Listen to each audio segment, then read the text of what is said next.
There's a skill so rare, so misunderstood, that most people don't even know it exists.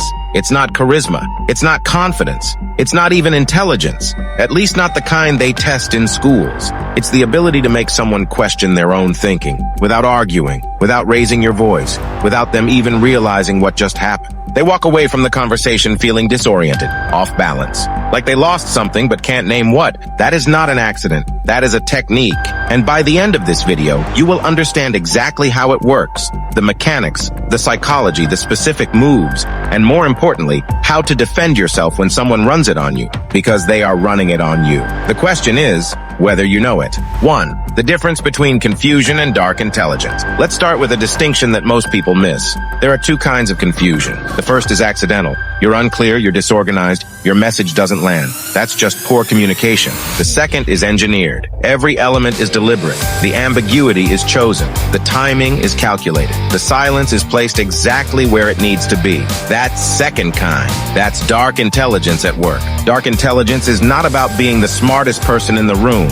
Plenty of smart people get destroyed in high-stakes conversations because their intelligence is the transparent kind. You can see exactly how they think. You can anticipate them. You can counter them. Dark intelligence works differently. It operates below the surface. It understands that the human mind doesn't process reality. It processes its interpretation of reality, and interpretations can be shaped, shifted, inverted. A person with dark intelligence doesn't try to win arguments. They change what the argument is about. They don't try to convince you. They make you convince yourself. They don't try to intimidate you. They make you feel uncertain about your own position before the conversation even begins. Confusion is one of the primary instruments in this arsenal, not chaos. Confusion. There's a difference. Chaos is uncontrolled. Confusion is surgical. A confused person is not necessarily irrational. They're disoriented. They've lost their reference points. And a person without reference points looks for an anchor, something stable to hold on to.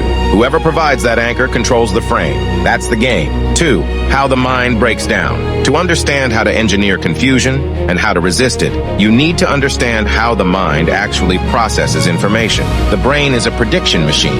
Everything you experience is filtered through a model of reality that your brain has built over years. When new information arrives, the brain doesn't receive it neutrally.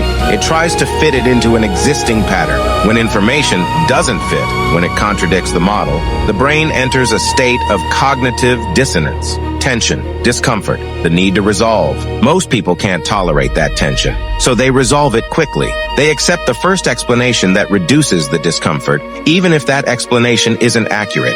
This is the window. Dark intelligence creates cognitive dissonance deliberately, and then offers a resolution. Not the correct one, the useful one. This is not manipulation in the crude sense of lying or tricking. It's a much deeper operation. It works with the architecture of how the mind functions. It's almost elegant when you understand it. The 5 pressure points dark intelligence targets. 1. Expectation. The brain predicts what comes next. Violate that prediction and you have immediate attention and disorientation. 2. Identity.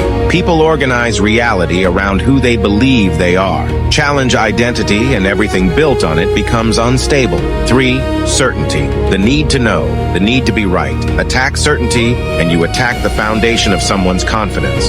4. Social proof. Humans calibrate their reality against other people. Isolate someone from social consensus and their grip on their own perception weakens. 5. Time pressure. The faster someone needs to decide, the less they can think. Speed is the enemy of clarity. A skilled operator targets one or more of these simultaneously. The result is a person who feels mentally scattered, emotionally reactive, and instinctively looking for guidance. 3. The 7 methods. Now we go deep. Method 1. Controlled contradiction. This is entry-level dark intelligence, but it's devastatingly effective. You make a statement. Then later, not immediately, but later, you make a slightly different statement. Not opposite, slightly different. The target's brain will attempt to reconcile both versions. Which one is true? Which one is the real position? Did they misunderstand you? Did you change your mind? Is there a deeper meaning they're missing? While they run this internal analysis, they are completely occupied. They're not reading the situation. They're not thinking strategically. They're debugging a contradiction you planted deliberately. In negotiations, this is called deliberate ambiguity. The other party spends hours trying to pin down exactly what you meant while your team pivots, gathers information, and resets the frame. In interpersonal dynamics, it keeps someone perpetually uncertain about where they stand with you, and uncertainty breeds obsession. Method 2, the strategic pause. Most people are terrified of silence. When a conversation goes quiet, they fill it. They over-explain. They volunteer information they didn't need to share. They make concessions just to end the discomfort. The operator sits in silence and does nothing. Not because they have nothing to say, because silence in the right moment is more powerful than any response. Try this. The next time someone makes a statement that puts pressure on you, don't respond immediately. Hold eye contact, or in text, hold your reply for longer than feels comfortable. Watch what they do. Most of the time, they break. They start qualifying their statement. They pull back. They reduce the pressure themselves because they cannot tolerate the ambiguity of your non-response. You said nothing. You won. Method 3, pattern disruption. The mind tracks patterns and uses them to predict behavior. If you reply to messages within minutes, people calibrate to that. They build their expectation on that pattern. When you go silent for 2 days with no explanation, the confusion isn't about the delay. It's about the unpredictability. Unpredictable people are psychologically harder to manage. You can't anticipate them. You can't take them for granted. You can't build a false model of them and operate confidently based on that model. This is why the most powerful people in any room operate with intentional inconsistency. They're warm in one meeting, cold in the next. They praise you publicly, then offer no acknowledgement privately. They engage deeply on one topic and seem completely disinterested in another. This isn't mood, it's method. The target never settles into a fixed interpretation of you, which means they never stop paying attention. And people who pay attention to you are people you can influence.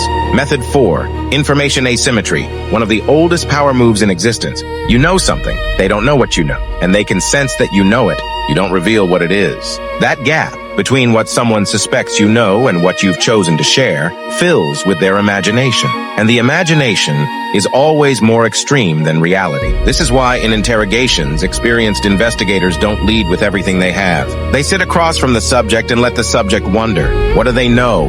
What don't they know? Have they already spoken to the others? The subject confesses not to what the investigator has proven, but to what they fear the investigator might prove. The move. Give just enough information that they know you have more. Then stop. Let the gap do the work. Method 5, reframing. This is the most sophisticated technique in the set. Every conversation happens within a frame, an implicit agreement about what the conversation is about, what the rules are, what counts as a valid point. Most people are completely unaware of the frame they're operating in.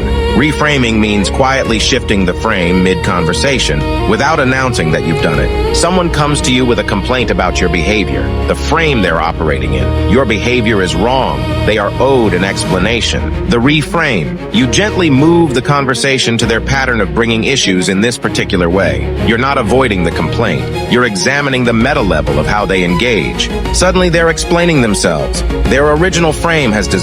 They're operating in yours. Lawyers do this constantly. So do therapists. So do the most dangerous people in corporate environments. The ones who never seem to be in a conflict, but always seem to get what they want. Method 6, projection inversion. When someone accuses you of something or pushes a narrative about you, the instinct is to defend. Don't.